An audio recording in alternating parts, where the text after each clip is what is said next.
driving back down to Massachusetts, I got to spend some time with family. That was really nice.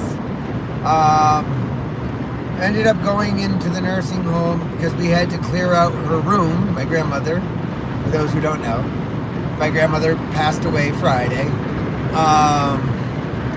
Yeah, it was tough. It was tough to be in the room. It was tough to, just be around the family in a way, because it's like, it hurts. Yeah, she was old. She was 102. But you still don't want somebody to die. I mean, I think it was time, and I think she needed to die in the sense that she was starting to have some suffering. And no, we can't have any of that. Graham can't be suffering. Spent time with my mom, my aunt and uncle, a few of the other aunts, just to kind of help out. And we all kind of hung out a little bit together here and there. We did like a cookout one night. Oh, not a cookout, sorry, like a bonfire. And that was nice. Can't talk. Stayed outside for a little while around the campfire, talking about Graham, talking about stories that we remembered, different things that happened throughout our lives. It was helpful to just talk. You get so used to somebody being around, and then you're like, you're at a loss, because even though we all know she was going to die, like, we had advance notice, because she fell around 3 months ago. And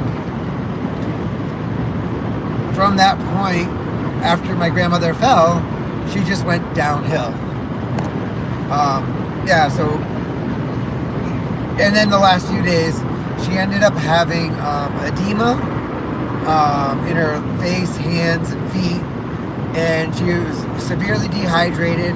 My grandmother did not want any major, she didn't want IVs through her neck, because after her veins collapsed, she was like, nope, I'm ready to die. That was tough to hear your grandmother say, I'm ready to die. But she was 102, and she had a long life and a lot of memories, a lot of stories that I know we're all incorporating to the celebration of life service that we're going to have. Hi, everyone. Hi. I can't quite see who's saying hi, but yeah, it's tough. Downhill that fast, but who else? I mean, on here, if I have people on right now, how old did your grandparents make it to? Did your grandparents make it to 102? I think that a lot of people can't say that they had a grandparent make it into their hundreds. I think typically, like my grandfather, her husband, he died at 78 years old.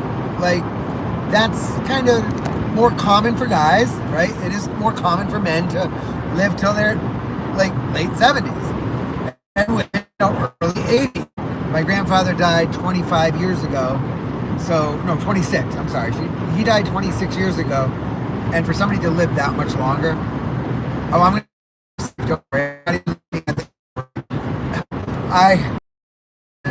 I have quilts that grandmother made.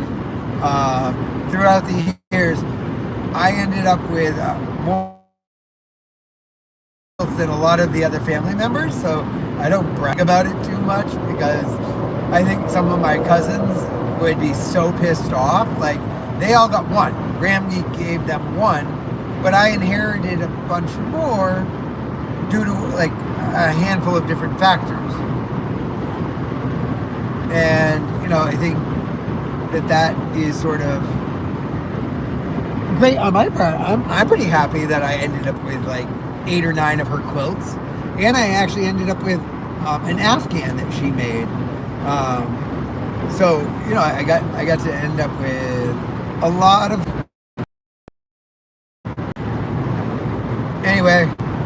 I just figured I'd just pop on real quick.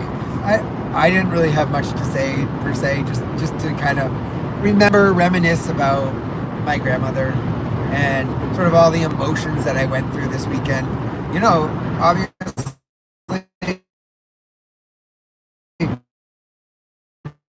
cry. I saw my uncle cry. I saw my cousin crying. And of course, when you see other people crying and you're already sad, it's easy enough to fall apart yourself. And I definitely fell apart a handful of times. But next Saturday is the Celebration of Life, like, remembrance thing. And that'll be Saturday. So I have to go up there at the Celebration of Life because he did get to meet her twice. He got to meet my grandmother. Of course, towards the end of her life, because he didn't really end up getting to meet her till like, I want to say like 5, when we were able to get her. She was like 97. We got her family reunion for my family and at the trailer because I ended up having to go down there. And he helped. I don't remember what he helped me with, but there was something my grandma and my aunt needed with, and so my husband helped. So that there was that time. I don't think he met her any other time, or can't keep meeting somebody. I don't think he got to spend any more time with her than that. But you know, I want him there. He's my husband, and to have my husband there for support, it would be great because I know full well I'm going to fall apart, and I know my family's going to fall apart, and so to kind of have my husband there as my moral support a little bit and my emotional support, because I'm gonna probably be a little messy that day. And then we got a place, what do you call it? An inn place, not too far from. We're gonna stay there so that I can kind of get away from family a little bit, give myself space. Anyway, yeah, it'll be good to have the family there, have the support there. That'll be nice. Anyway, I am probably gonna get off of here soon because I have to start paying a little more attention. Not yet, but like soon. I hope everybody's having a good weekend. You know, regardless of losing my grandmother on the weekend, I'm happy. I'm happy because all those things that I kind of remember, I sent like all the different memories, little blurbs of it to my cousin so that it could be brought up at the Celebration of Life. I had like 7 or 8 pictures of myself sitting on my Grammy's lap when I was like probably like 4, maybe 4 or 5. I was pretty young. Sitting on my lap, on my Grammy's lap. My grandfather had my cousin Hannah on his lap, and we were both there in the trailer that they owned. And you know, I had that picture. I had another picture of them, my grandpa, my Grammy, and my aunt, who was handicapped, were all in my house when I was a kid, and I was again sitting on Grammy's lap.